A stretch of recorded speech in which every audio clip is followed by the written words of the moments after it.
又在工地上愉快的过了一晚。昨天从那个珠峰观景台下来就开始下雨嘛，后来到这里下大雨了，我就找了这个地方躲了一下雨。后来知道这个地方还在装修吧，就勉强让我在里面住了一晚。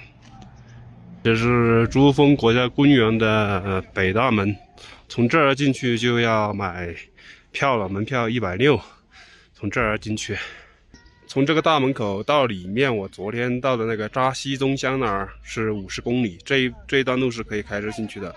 到了扎西宗那儿，再要买120块钱的那个坐景区的摆渡车往珠峰大本营那里走，好像那里还有40公里吧。那段距离只能骑自行车的能进去吧，好像骑自行车免费进去。徒步我不知道允不允许进去，反正所有的车都要停在那个扎西宗乡那个中转站那摆渡车那儿，是车不允许进去的，必须要坐他们的景区大巴、景区摆渡车吧，120块钱。珠穆朗玛北大门，我要走了，自身必加318就是下面这条路，这个是219和318合并的一条路线吧。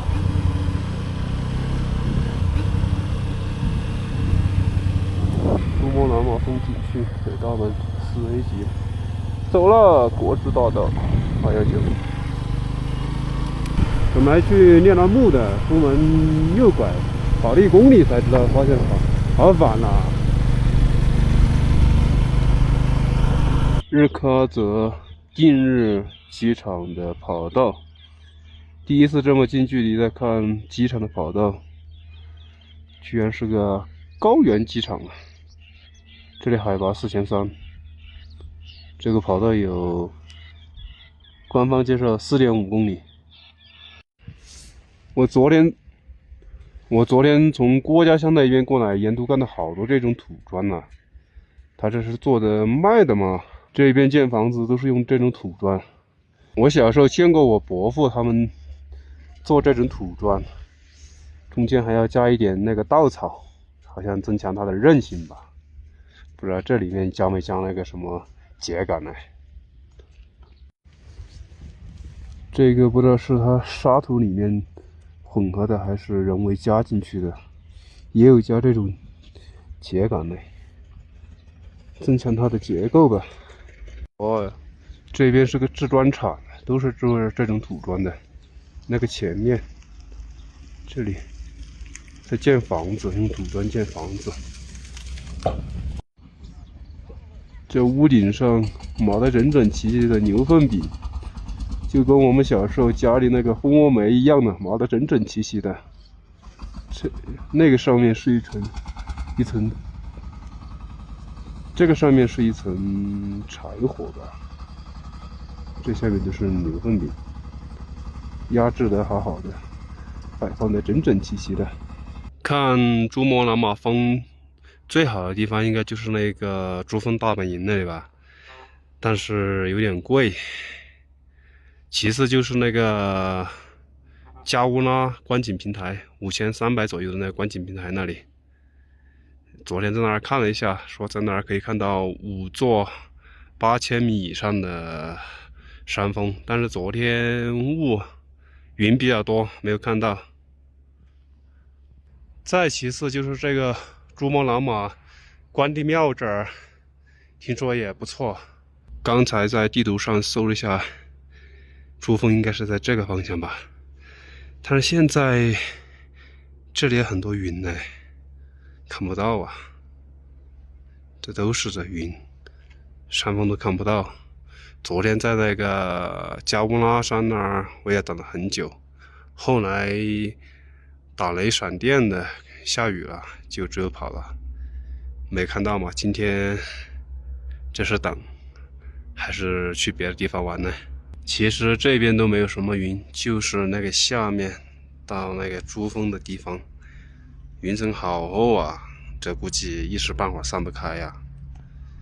那下面这条路，这是到荣峡沟的，但是现在网上说现在属于雨季，那边地质不稳定，有可能会怕滑坡什么的，而且那边路也不太好走，那边住宿也没什么好的营地，100多公里吧过去。我现在是往樟木那边去吧。这个前几天，阴天，没有什么太阳还好。今天太阳太好了，紫外线很强烈，照着人眼睛刺痛，流眼泪。韩红的一些慈善项目不就是在藏区开展眼疾的治疗吗？这个月他在那曲那边进行白内障的免费手术。强烈的紫外线照射是白内障的一大诱因，所以我们去高海拔强紫外线的地区游玩的时候，要对眼睛进行保护，像戴个墨镜嘛也是可以的。所以说我这个镜片有点问题，我现在还是要戴着它，不然的话这个阳光太刺眼了。